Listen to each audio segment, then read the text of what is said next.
अहाँ सबहक एहि तरह के बहुत रास कमेंट आबि रहल अछि जे अहाँ मूड़न के पूरा विधि के वीडियो बना दियो, उपनयन के बसकट्टी से लऽ कऽ रातिम दिन तक के वीडियो बना दियो,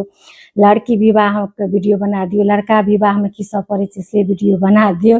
तो देखियो ई सब वीडियो बनेनाइ से बहुत कठिन छै, एहि दुआरे जे ई सबटा बजट के खेला छियै जे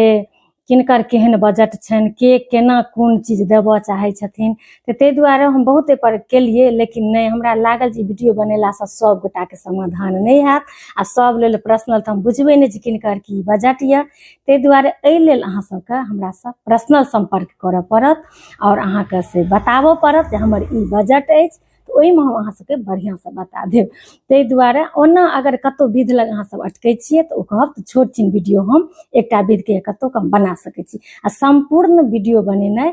ई संभव नहीं छै, कियाकि बहुत रास विध होइ छै और पूरा ई बजट के खेला छी। तो चलू हम मिलै छी बहुत जल्दी अगला वीडियो में, ताबत तक जय सिया राम, जय मिथिला धाम।